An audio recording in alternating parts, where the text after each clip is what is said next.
Hi, this is Revathi. Welcome to అందమైన కథల పొదరిల్లు. Video చూస్తున్న ప్రతి ఒక్కరికి, అలాగే లైక్స్, కామెంట్స్తో ఎంకరేజ్ చేస్తున్న వారందరికీ నా హృదయపూర్వక ధన్యవాదాలు. నీ తనుకై ఎపిసోడ్ నెంబర్ 50. సూర్య సైకిల్ మీద కాలేజ్ నుంచి ఇంటికి వస్తూ, నా ట్రీట్మెంట్ కోసం అక్క లక్షల్లో ఖర్చు పెట్టింది. పాపం అక్క ఒక్కతే ఇంటి భారం మొయ్యడానికి కష్టపడుతుంది. నా ట్రీట్మెంట్ కోసం అక్క చిన్నప్పటి గాజులు, చైన్ కూడా తాకట్టు పెట్టింది. వాటిని విడిపించడం కోసమైనా అక్కకి తెలియకుండా నేను పార్ట్ టైం జాబ్ చూసుకోవాలి. చదువులో నేను ఎలాగో ముందుంటాను కాబట్టి ఒక పూట కాలేజీకి వెళ్ళి ఒక పూట జాబ్ చేసుకుంటాను.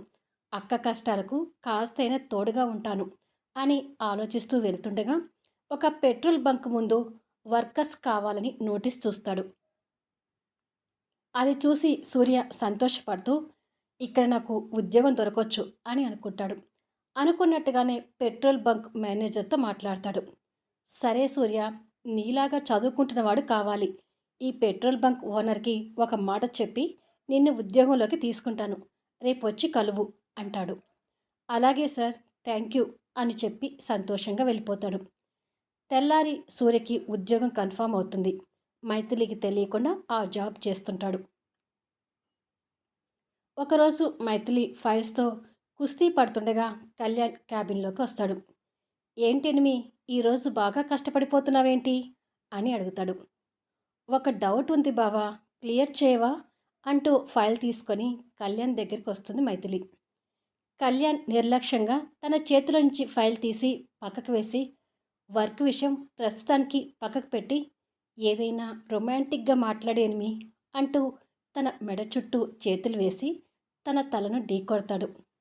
నాకు కూడా నీతో చాలా మాట్లాడాలని ఉంది బావా, కానీ ఇప్పుడు వర్క్ ఉంది, నన్ను వర్క్ చేసుకునివ్వు అని ఫైల్ అందుకోబోతుండగా కళ్యాణ్ ఆ ఫైల్ని దూరంగా నెట్టి నాతో మాట్లాడాలని ఉందన్నావు కదా, ముందు మాట్లాడు అంటాడు. మాట్లాడమే కాదు బావా, నీతో కలిసి బయటికి వెళ్ళాలనుంది, సంతోషంగా నీతో కలిసి ఊరంతా తిరగాలని ఉంది అంటుంది కాస్త సిగ్గుతో తలదించుకుంటూ. ఓ రియల్లీ, మరి చెప్పవేంటి ఎనిమి, ముందు బయటికి వెళ్దాం పదా అంటాడు. కానీ బావా ఇప్పుడు కాదు, ఆఫీస్ టైం అయిపోయాక అంటుంది. వీల్లేదు, నువ్వు నోరు తెరిచి అడిగాక తీసుకెళ్లకుండా ఎలా ఉంటాను, ముందు పదా అని తీసుకెళ్తుంటాడు. ఇద్దరూ కలిసి ముందు సినిమాకు వెళ్తారు. ఆ తర్వాత రెస్టారెంట్, తర్వాత లుంబిని పార్క్, ఇలా మైథిలి అడిగే ప్రతి ప్రదేశానికి తీసుకెళ్తుంటాడు కళ్యాణ్. మైథిలి కళ్యాణ్తో టైం స్పెండ్ చేస్తూ సంతోషపడుతుంటుంది. రాను రాను మైథిలి పూర్తిగా దగ్గరవుతుందనే సంతోషంలో కళ్యాణ్ కూడా ఉంటాడు. కళ్యాణ్ చూపిస్తున్న ఆదరణ బట్టి కళ్యాణ్ కూడా తనని ప్రేమిస్తున్నాడని మైథిలి అనుకుంటుంది. ఇలా రోజులు గడిచే కొద్దీ కళ్యాణ్ని చూడకుండా ఒక్కరోజు కూడా ఉండలేని పరిస్థితిలోకి వస్తుంది మైథిలి. మోహన్ వాళ్ళ సిస్టర్ మ్యారేజ్ ఇన్విటేషన్ కార్డు కూడా వస్తుంది. అంటే మైథిలి జాబ్ అగ్రిమెంట్ టైం కూడా దగ్గర పడిందని అర్థం. మైథిలికి కళ్యాణ్ని వదిలి వెళ్ళాలనిపించకపోయినా, వెళ్ళకపోతే మోహన్ ఏమైనా అనుకుంటాడేమోననే అభిప్రాయంతో ఫ్యామిలీతో కలిసి పెళ్ళికి వెళ్ళాలని నిర్ణయించుకుంటుంది.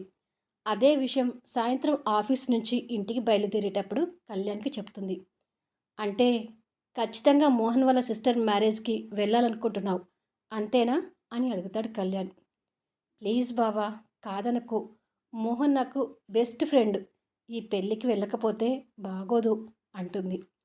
సరే ఎనిమి, కానీ ఒక్క రోజులో తిరిగి రావాలి అంటాడు. నిన్ను చూడకుండా ఆ ఒక్కరోజు ఉండటమే నాకు ఎక్కువ బావా. పెళ్ళి రేపు శనివారం నైట్, రేపు మార్నింగ్ బయలుదేరి వెళ్తున్నాము. ఎల్లుండి ఆదివారం ఆఫీస్ ఉండదు కాబట్టి ఊరి నుంచి రాగానే బయట ఎక్కడైనా కలుద్దాము అంటుంది. ఎక్కడో ఎందుకు, ఎల్లుండి గెస్ట్ హౌస్లో నీ కోసం వెయిట్ చేస్తుంటాను అంటాడు కళ్యాణ్ తన బుగ్గ నొక్కుతూ. థ్యాంక్ యూ బావా అని నవ్వుతూ చెప్పి ఇక వస్తాను అని బయలుదేరి 2 అడుగులు ముందుకు వేసి కళ్యాణ్ని వదిలి వెళ్ళడానికి మనసు రాక వెనక్కి వచ్చి కళ్యాణ్ని గట్టిగా హక్ చేసుకొని, ఏంటో బావా, ఎల్లుండి వరకు నేను చూడకుండా ఉండాలంటే నాకు కష్టంగా అనిపిస్తుంది అని అంటుంది. కళ్యాణ్ నవ్వుకొని తనని ఎదురుగా నిలబెట్టుకుంటాడు. తన కళ్ళ నిండా నీళ్లు నిండి ఉంటాయి. ఏంటి అని మీ కన్నీళ్ళు అంటూ తన కన్నీళ్ళు తుడుస్తూ, నన్ను చూడకుండా నువ్వేమీ నెలలు దూరంగా ఉండటం లేదు కదా! ఎల్లుండి ఇద్దరం కలుస్తాము. ఆ మాత్రానికి ఇలా కన్నీళ్ళు పెట్టుకోవాలా? అని తన్ని దగ్గరికి తీసుకొని సర్ది చెప్తుంటాడు. ఏమో బావా! నిన్ను చూడకుండా ఉండాలంటే బాధగా ఉంది. అందుకే ఇంత ఎమోషనల్‌గా ఫీల్ అవుతున్నాను అని కళ్యాణ్ నుదుటిన ప్రేమగా ముద్దు పెట్టి వెళ్ళలేక వెళ్తుంది. మరుసటి రోజు ఉదయానికి ఫ్యామిలీతో కలిసి మోహన్ వాళ్ళ ఊరికి వెళ్తుంది. మోహన్ అతని పేరెంట్స్‌ని, ఇద్దరి చెల్లెల్ని అందరికీ పరిచయం చేస్తాడు. మోహన్ పేరెంట్స్ కూడా మైథిలి వాళ్ళకు ప్రత్యేక మర్యాదలు చేస్తుంటారు. మోహన్ పేరెంట్స్‌కి కూడా మైథిలి బాగా నచ్చుతుంది. మైథిలి కూడా మోహన్‌తో పెళ్లి పనుల్లో భాగం పంచుకుంటూ అందరితో కలివిడిగా కలిసిపోతుంది. మధ్య మధ్యలో కళ్యాణ్‌కి ఫోన్ చేయడం, కళ్యాణ్ తనకి ఫోన్ చేయడం జరుగుతుంటుంది. పెళ్లిలో మోహన్ వైపు అందరి బంధువులో కూడా మోహన్ మైథిలి ఈడు జోడు బాగుందని చెప్పుకోవడం మొదలుపెడతారు. ఆ రోజు రాత్రికి పెళ్ళైపోయి మోహన్ చెల్లెల్ని అత్తగారింటికి పంపిస్తారు. తెల్లారి మైథిలి రాజేశ్వరి వద్దన్నా కూడా వినకుండా మోహన్ పేరెంట్స్ మైథిలి వాళ్ళకు బట్టలు పెడుతూ ఫోన్ చేసిన ప్రతిసారి మీ అందరి గురించి చెప్పకుండా మోహన్ ఉండడు. మోహన్కి మీరందరంటే చాలా ఇష్టం అని మాట్లాడుతుంటారు. మోహన్ కూడా పక్క నిలబడి అదంతా చిరునవ్వుతో చూస్తుంటాడు. మోహన్ వాళ్ళ అమ్మగారు మాట్లాడుతూ, మీరు ఏమీ అనుకోనంటే మీ మైథిలిని మా మోహన్కిచ్చి పెళ్లి చేసి మా ఇంటి కోడల్ని చేస్తారా అని రాజేశ్వరి గారిని అడుగుతుంది. ఆ మాటకు రాజేశ్వరి గారు సంతోషపడుతుంటే మైథిలి మాత్రం షాక్ అవుతుంటుంది. వాళ్ళ అమ్మగారు అలా అడుగుతారని మోహన్ కూడా ఊహించడు కాబట్టి మోహన్ కూడా షాక్ అవుతుంటాడు. మీరు ఒప్పుకుంటే మోహన్కి పెళ్లి చేసి భార్యతో కలిసి విదేశాలకు పంపించాలనుకుంటున్నాము అంటాడు మోహన్ వాళ్ళ నాన్నగారు. వాళ్ళ మాటలకు మైథిలి ఇబ్బంది పడటం మోహన్ గమనించి, అమ్మ, నాన్న, ఏంటి అలా మాట్లాడుతున్నారు? వాళ్ళు మన ఇంటికి వచ్చిన గెస్ట్లు, వచ్చిన అతిథులతో ఇలా డైరెక్ట్గా మాట్లాడతారా అని కాస్త సీరియస్ అవుతాడు మోహన్. అడగకూడదని మాకు కూడా తెలుసు మోహన్. కానీ నీకు బయటికి వెళ్ళడానికి ఎక్కువ టైం లేదు కదా! అందుకే ఇలా తొందరపడి అడిగాము అంటుంది మోహన్ వాళ్ళ అమ్మగారు. మైథిలి అక్కడ ఉండలేక ఇబ్బందిగా పెరట్లోకి వస్తుంది. మోహన్ కూడా తన వెనుక వెళ్తాడు. రాజేశ్వరి గారు మైథిలి పరిస్థితి గమనించి, ఈ ఆలోచన నాకు కూడా వచ్చింది అన్నయ్య గారు. మైథిలిని మోహన్ గురించి అడిగాను. కానీ తనకి ఇప్పట్లో పెళ్లి చేసుకునే ఆలోచన లేదన్నట్టుగా మాట్లాడింది. అమ్మాయికి ఇష్టం లేకుండా నేను బలవంతం చేయలేను కదా అని వారికి సర్ది చెప్తుంటుంది. మోహన్ వెళ్ళేసరికి మైథిలి అటు పక్కగా నిలబడి ఉంటుంది. మోహన్ బాధపడుతూ, నా పేరెంట్స్ అలా అడుగుతారని అస్సలు ఊహించలేదు మైథిలి. వాళ్ళ తరపున నేను క్షమాపణ అడుగుతున్నాను అని అంటాడు. మైథిలి నిదానంగా ఇటువైపుకు తిరిగేసరికి తన కళ్ళల్లో నీళ్లు నిండి ఉంటాయి. ఆ కన్నీళ్లు చూసి మోహన్ ఆశ్చర్యపోతూ, ఏంటి మైథిలి ఈ కన్నీళ్ళు అని అడుగుతాడు. మైథిలి కన్నీళ్ళు తుడుచుకొని, నువ్వు చాలా మంచివాడి మోహన్. నీ జీవిత భాగస్వామిగా వచ్చే అమ్మాయికి ఒక అదృష్టం ఉండాలి. ఆ అదృష్టం నాకు లేదు. ఎందుకంటే నేను కళ్యాణ్‌ని ప్రాణంగా ప్రేమిస్తున్నాను. కళ్యాణ్‌ని తప్ప ఇంకెవ్వరిని భర్తగా స్వీకరించలేను.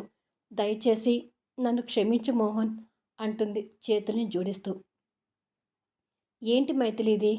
నువ్వు నాకు చేతులు జోడించటమేంటి? అని జోడించిన తన చేతుల్ని విడదీసి, కళ్యాణ్ కూడా మంచి వ్యక్తి అనుకుంటున్నాను మైథిలి. మీ ఇద్దరి జంట కూడా చక్కగా ఉంటుంది. మా పేరెంట్స్ మాటలు మనసులో పెట్టుకోకు. నేను విదేశాలకు వెళ్తున్నాను కదా! నాకు పెళ్లి చేయాలని తొందరలో అలా మాట్లాడారు. నేను మళ్ళీ తిరిగి ఇండియా వచ్చేసరికి కళ్యాణ్ నువ్వు భార్యాభర్తలుగా కనపడాలి అంటాడు నవ్వుతూ. మైథిలి కూడా కాస్త నవ్వి, నన్ను అర్థం చేసుకున్నందుకు థ్యాంక్ యూ మోహన్. కానీ మోహన్, నాకు ఏ సమస్య వచ్చినా నేను ఎంత బాధలో ఉన్నా మొదటిసారిగా చెప్పుకునేది నీకే మోహన్. నువ్వంటే నాకు ఒక స్నేహితుడిగా అంత అభిమానం. నువ్వు కూడా ఈ స్నేహితురాల్ని మర్చిపోవద్దు అంటుంది బాధగా. మోహన్ నవ్వి, నిన్ను మర్చిపోవడం జరగని పని అని నీకు ఇంతకు ముందే ఒకసారి చెప్పాను మైథిలి. మన స్నేహం ఎప్పటికీ ఇలాగే ఉంటుంది. ఆ విషయం గురించి టెన్షన్ పడకు అంటాడు. మైథిలి సంతోషంగా కన్నీళ్ళు తుడుచుకొని, లేట్ అవుతుంది మోహన్, ఇక మేము బయలుదేరుతాము అంటుంది.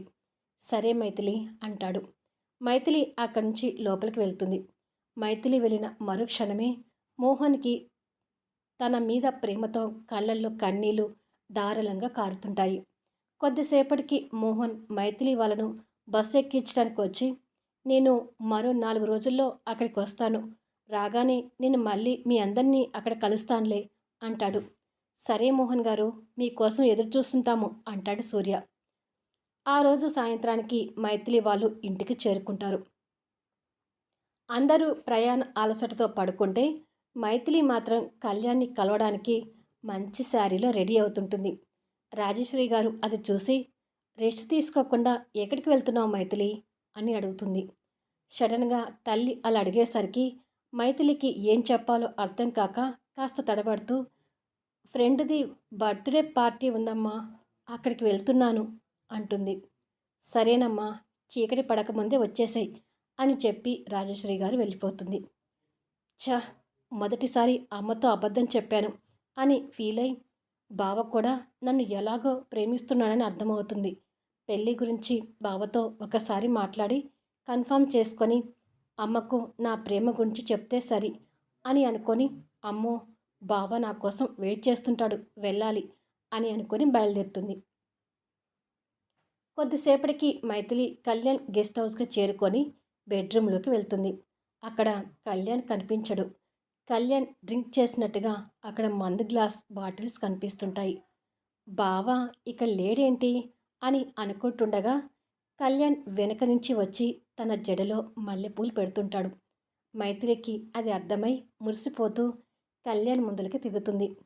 కళ్యాణ్ చిరునవ్వు చిందిస్తూ మంచి శారీలో అందంగా ఉన్న తనని టాప్ అండ్ బాటమ్ స్కాన్ చేసి బ్యూటిఫుల్ అంటూ తన బుగ్గ మీద వేలుతో రాస్తుంటాడు. మైథిలి ప్రాణంగా కళ్యాణ్ వైపు చూస్తూ కళ్యాణ్ మొహాన్ని చేతిలోకి తీసుకొని కళ్యాణ్ తలను వంచి నుదుటిన ప్రేమగా ముద్దు పెట్టుకొని కన్నీళ్ళు పెట్టుకుంటూ కళ్యాణ్ని గట్టిగా హక్ చేసుకొని, "నిన్ను చూడకుండా ఉండలేకపోతున్నాను బావా.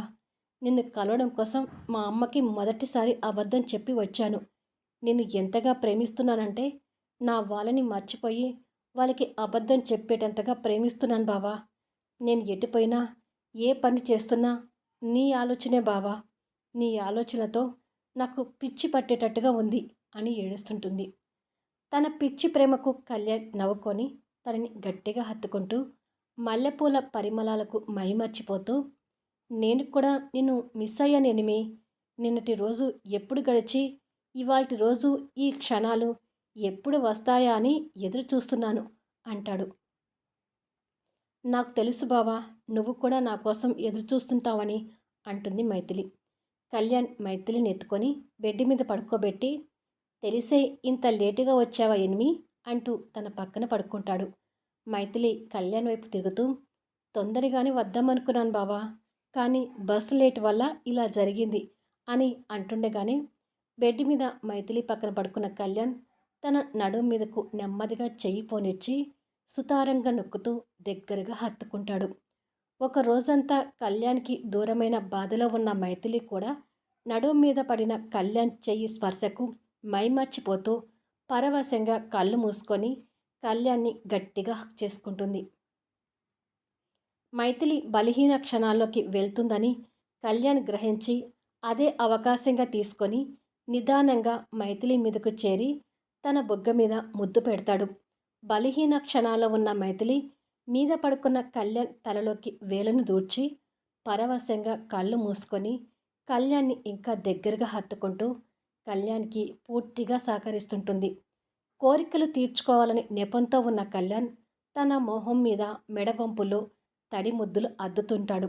దాంతో మైథిలి పూర్తి బలహీన క్షణాల్లోకి వెళ్ళిపోతుంది. కళ్యాణ్ అదే అదునుగా తీసుకొని తన పవిటి కొంగు తీసి పక్కకు వేసి తన పరువాల అందాలకు మైమర్చిపోతూ వణుకుతున్న తన పెదవుల వైపు ఆశగా చూస్తూ మొదటి కోరిక తీర్చుకోవడానికి తన పెదవులు అందుకోబోతుంటాడు. అలా మైథిలి పెదవుల్ని టచ్ చేయబోతుండగా పక్కన టీపాయ్ మీదున్న కళ్యాణ్ ఫోన్ రింగ్ అవుతుంటుంది. తన పెదవులను అందుకోబోతున్న కళ్యాణ్ రింగ్ అవుతున్న ఫోన్ వైపు చూసి చిరాకు పడుతుంటాడు. ఆ ఫోన్ రింగ్ సౌండ్ విని మైథిలి ఆ బలహీన క్షణాల నుంచి బయటకు వచ్చి కళ్ళు తెరుస్తుంది. కళ్యాణ్ అది చూసి ఇంకా చిరాకు పడుతూ, ఛ! ఎవరో కానీ భలే టైంలో డిస్టర్బ్ చేస్తున్నారు అని అనుకుంటూ వచ్చిన అవకాశాన్ని చేజార్చుకోకూడదు అనే ఉద్దేశంతో మైథిలి మీద నుండి లేవకుండా అలాగే పడుకొని చేతికి దగ్గరలో ఉన్న ఫోన్ అందుకొని చూసి, ఇదేంటి ఇంటి ల్యాండ్ నెంబర్ నుంచి కాల్ వస్తుంది, గ్రాని ఫోన్ చేస్తే తన సెల్ నుండి ఫోన్ చేస్తుంది కదా అని అనుకొని కాస్త అనుమానంతోనే ఫోన్ లిఫ్ట్ చేసి హలో అంటాడు. ఇంటి నుంచి సర్వెంట్ రాములమ్మ కంగారుగా మాట్లాడుతూ, సార్, పెద్దమ్మ గారు గుండె నొప్పితో కుప్పకూలారు, మాకేదో భయంగా ఉంది సార్ అంటుంది. అది వినగానే కళ్యాణ్ ఒక్కసారిగా షాక్ అవుతూ మైథిలి మీద నుండి లేచి, నేను ఇప్పుడే వస్తున్నాను అంటాడు. కళ్యాణ్ కంగారు చూసి మైథిలి కూడా ఆశ్చర్యపోతూ, ఏమైంది బావా అని అడుగుతుంది. గ్రాని గుండె నొప్పితో పడిపోయిందంట అని మరో మాట కూడా మాట్లాడకుండా కన్నీళ్ళు పెట్టుకుంటూ చకచక అక్కడి నుంచి వెళ్ళిపోతాడు. ఆ మాటలకు మైథిలి కూడా కంగారు పడుతూ, అయ్యో, బామ్మగారికి ఏమైనా అయిందంటే బావ మనిషి కాలేడు అని అనుకొని బాధపడుతూ ఒంటి మీద చెదిరిపోయిన తన బట్టలు చూసుకొని షాక్ అవుతూ వెంటనే బట్టలు సరిచేసుకొని ఇప్పటి వరకు జరిగినంత గుర్తు తెచ్చుకుంటూ, ఇదేంటి ఒక్కసారిగా ఇంత బలహీనురాలను అయిపోయాను, ఇప్పుడు ఆ ఫోన్ రాకపోయి ఉంటే నా పరిస్థితి ఏమై ఉండేది, కొంపతీసి బావ ఇదంతా కావాలని చేసి ఉంటాడా అని ఆలోచించి, లేదు, బావ కూడా నన్ను సిన్సియర్గానే ప్రేమిస్తున్నాడని, నన్ను చూడకుండా ఉండలేడని నిన్న అన్నిసార్లు ఫోన్ చేసినప్పుడే అర్థమైంది. బావ కూడా బలహీన క్షణాల్లోకి వెళ్ళి ఇలా చేసి ఉంటాడు అనే నిర్ణయానికి వచ్చి బెడ్ మీద నుంచి లేస్తుంది. కొన్ని గంటల తర్వాత అనసూయమ్మ గారికి ఐసీయూలో ట్రీట్మెంట్ జరుగుతుంటే కళ్యాణ్, అర్జున్, సంజన ఐసీయూ రూమ్ బయట ఉంటారు. కళ్యాణ్ అర్జున్ని పట్టుకొని తట్టుకోలేనట్టుగా ఏడుస్తూ, గ్రానీకి ఏమైనా అయిందంటే నేను మనిషిని కాలేను అర్జున్ అని కన్నీరు మున్నీరు అవుతుంటాడు. అర్జున్ కూడా కన్నీళ్ళు పెట్టుకుంటూ, అమ్మమ్మ గారికి ఏమీ కాదురా, నువ్వు ధైర్యంగా ఉండు అని కళ్యాణ్ని ఓదారుస్తుంటాడు. సంజన కూడా కన్నీళ్ళు పెట్టుకుంటూ, నిన్ననే నేను అర్జున్ నాయనమ్మ గారి దగ్గరికి వెళ్ళాము అన్నయ్య, నిన్న చాలా హుషారుగా కనిపించారు, ఈరోజు ఇలా జరిగిందంటే తట్టుకోలేకపోతున్నాము అని బాధపడుతుంటుంది. ఇంతలో డాక్టర్ బయటకు వచ్చి, 2 రోజులు గడిస్తే తప్ప అనసూయమ్మ గారి పరిస్థితి ఎలా ఉందో చెప్పలేము అంటాడు. కళ్యాణ్ కన్నీళ్ళు పెట్టుకుంటూ, ఎన్ని కోట్లు ఖర్చైనా పర్వాలేదు డాక్టర్, మా గ్రానీని బతికించండి అని వేడుకుంటాడు. కళ్యాణ్ యాటిట్యూడ్ ప్రకారం ఎవరిని రిక్వెస్ట్ చేయడం ఇంతవరకు తెలియదు. గ్రానీ కోసం కళ్యాణ్ డాక్టర్ని వేడుకోవడం చూసి అర్జున్ ఆశ్చర్యపోతుంటాడు. మా ప్రయత్నం మేము చేస్తాం కళ్యాణ్, ఇంకా స్పెషల్ డాక్టర్స్ని కూడా పిలిపించే ప్రయత్నంలో ఉన్నాము అని డాక్టర్ చెప్పి వెళ్తాడు. డాక్టర్ మాటలకు కళ్యాణ్ బాధలో కన్నీరు మున్నీరవుతూ కూర్చుంటాడు. ఇంటికి వచ్చిన మైథిలి టెన్షన్ పడుతూ కళ్యాణ్కి ఫోన్ చేస్తుంటుంది. గ్రానీ బాధలో ఉన్న కళ్యాణ్ ఆ నెంబర్ చూసి చిరాకు పడుతూ ఏ ఫోన్ కాల్స్ రాకూడదని ఫోన్ స్విచ్ ఆఫ్ చేసి పెడతాడు. టెన్షన్లో ఉన్న మైథిలి కళ్యాణ్ ఫోన్కి మళ్ళీ ఒకసారి ట్రై చేసి, అయ్యో, బావ ఫోన్ ఛార్జింగ్ లేక స్విచ్ ఆఫ్ అయి ఉంటుంది, అర్జున్, సంజన బావ పక్కనే ఉండొచ్చు, సంజనకి ఫోన్ చేస్తాను అని సంజన నెంబర్కి చేస్తుంటుంది.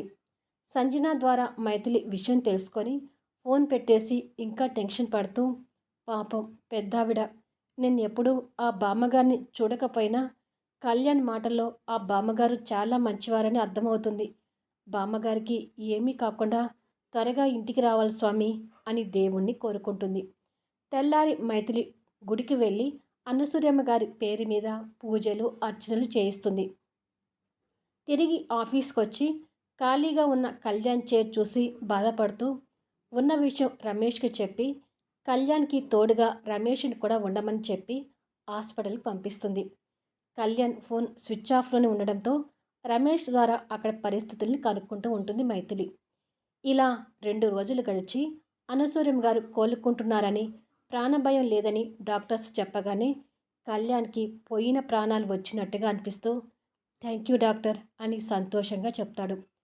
కొద్దిసేపటికి కళ్యాణ్ అనసూయమ్మ గారితో మాట్లాడుతూ 2 రోజుల నుంచి పడిన బాధను పోగొట్టుకుంటాడు. అర్జున్, సంజన, రమేష్ కూడా అనసూయమ్మ గారితో మాట్లాడుతుంటారు. విషయం తెలుసుకున్న మైథిలి కూడా సంతోషపడుతూ హమ్మయ్య అని అనుకొని ఊపిరి పీల్చుకుంటుంది. అనసూయమ్మ గారు కోలుకొని హాస్పిటల్ నుండి ఇంటికి వచ్చిన తర్వాత కూడా కళ్యాణ్ ఫోన్ స్విచ్ ఆఫ్లోనే పెట్టుకొని అనసూయమ్మ గారిని జాగ్రత్తగా చూసుకుంటూ ఉంటాడు. మైత్రి మాత్రం కళ్యాణ్తో ఎప్పుడు ఫోన్ మాట్లాడదామా, కళ్యాణ్ని ఎప్పుడు చూద్దామా అని ఆశగా ఎదురు చూస్తుంటుంది. కానీ కళ్యాణ్ మాత్రం మైథిలి గురించి క్షణం కూడా ఆలోచించడం లేదు. ఇలా మరో 2 రోజులు గడిచాయి. అనసూయం గారు పూర్తిగా కోలుకొని, ఇక నాకు ఏమీ కాదులే కళ్యాణ్, రేపటి నుంచి ఆఫీస్కి వెళ్ళు అంటుంది. నిజమే చెప్తున్నావా గ్రాని?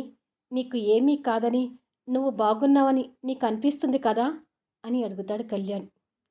ఇక నాకు ఏమీ కాదు కళ్యాణ్, నేను పూర్తిగా కోలుకున్నాను, రేపు నుంచి ఆఫీస్కి వెళ్ళు అంటుంది. సరే గ్రాని, కొన్ని ముఖ్యమైన ఫైల్స్ మీద సైన్ చేయాలని రమేష్ చెప్పాడు. వాణ్ణి ఫైల్స్ తీసుకొని గెస్ట్ హౌస్కి రమ్మని చెప్పాను. ఆ ఫైల్స్ మీద సైన్ చేసి వస్తాను అని చెప్పి వెళ్తాడు. రమేష్ ద్వారా కళ్యాణ్ గెస్ట్ హౌస్కి వస్తున్నాడని విషయం తెలుసుకున్న మైథిలి కళ్యాణ్ని చూడాలనే ఆశతో అక్కడికి బయలుదేరుతుంది. కొద్దిసేపటికి గెస్ట్ హౌస్ బెడ్రూమ్లో కళ్యాణ్ ఫైల్స్ మీద సంతకం పెడుతూ రేపటి నుంచి ఆఫీస్కి వస్తున్నానని మేనేజర్కి మైథిలికి చెప్పి స్టాఫ్కి ఇన్ఫామ్ చేయమను. మైథిలి రేపు ఆఫీస్కి రాగానే నా షెడ్యూల్ సెట్ చేయమని చెప్పు అంటాడు. మైథిలి అప్పుడే డోర్ దగ్గరికి వచ్చి కళ్యాణ్ మాటలో మైథిలి అని వినిపించగానే తన గురించి ఏం మాట్లాడుతున్నాడా అని ఆశగా చూస్తుంటుంది. రమేష్ చేతిలో ఉన్న ఫైల్స్ సర్దుకుంటూ ఒక విషయం మర్చిపోయామనుకుంటా కళ్యాణ్, మైథిలి జాబ్ అగ్రిమెంటు ఈ రోజుతో అయిపోయింది. రేపు తను ఆఫీస్కి వస్తుందో రాదో తెలియదు అంటాడు. డోర్ దగ్గర నిలబడి ఆ విషయం విన్న మైథిలి ఆశ్చర్యపోతూ అప్పుడే సంవత్సరం అయిపోయిందా అని అనుకుంటుంది. అన్నసూర్యం గారు హాస్పిటల్ పాలు కావడంతో ఆ విషయం గురించి మర్చిపోయిన కళ్యాణ్ తల పట్టుకుంటూ ఈ విషయం మర్చిపోయాను రమేష్, సంవత్సరంలో తనని అనుభవించాలని అనుకున్నాను. మొన్న తనని పూర్తిగా లొంగ తీసుకొని అనుభవించాలని టైంకి గ్రానీకి హెల్త్ పాడైందని కాల్ వచ్చింది. లేకపోతే ఆ రోజే తన మీదున్న నా వ్యామోహం తీర్చుకునేవాణ్ణి అని మాట్లాడతాడు. కళ్యాణ్ తన గురించి ఇంకేదో మాట్లాడతాడని ఊహించుకొని ఆశపడుతున్న మైథిలి కళ్యాణ్ అలా మాట్లాడడం చూసి ఒక్కసారిగా తన హార్ట్ బ్రేక్ అవుతుంటుంది. అయినా ఏం పర్వాలేదు రమేష్, తనిప్పుడు నన్ను ప్రేమిస్తూ ప్రేమ అనే ఊబిలో చిక్కుకుపోయింది. నన్ను చూడకుండా ఉండలేని పరిస్థితికి వచ్చింది. ఇది చాలు నేను తనని అనుభవించటానికి అంటాడు. ఆ మాటలు మైథిలి గుండెను పిండేస్తుంటాయి. రమేష్ మైథిలి మీద జాలిపడుతూ మైథిలి అమాయకురాలు కళ్యాణ్, తన జీవితంతో ఆడుకోకు అని రిక్వెస్ట్ చేస్తాడు. కళ్యాణ్ కోపంగా రమేష్ వైపు చూస్తూ నన్ను పేరు పెట్టి పిలవడం మళ్ళీ ఎప్పటి నుంచి నేర్చుకున్నావు అని సీరియస్గా అడుగుతాడు. ఆ మాటలకి రమేష్ కాస్త ఆశ్చర్యపోతూ ఇది ఆఫీస్ కాదు కదా అని అలా పిలిచాను సార్ అంటాడు. నేను ఎక్కడ ఉన్నా నీకు సార్ని అనే విషయాన్ని గుర్తుపెట్టుకుంటే మంచిది. ఇక మైథిలి విషయం అంటావా, తనని అనుభవించకుండా వదిలేది లేదు అని బెడ్ మీద నుంచి లేచి ఎదురుగా కన్నీళ్ళు పెట్టుకుంటూ నిలబడ్డ మైథిలిని చూస్తాడు. కళ్యాణ్ నిజస్వరూపం గురించి మైథిలి మరొకసారి తెలుసుకుంది కదా. ఆ తర్వాత ఏం జరగబోతుంది అనేది నెక్స్ట్ వీడియోలో తెలుసుకుందాం. స్టోరీ నచ్చినట్టయితే దయచేసి లైక్స్ ఇవ్వండి, కామెంట్ షేర్ చేయండి.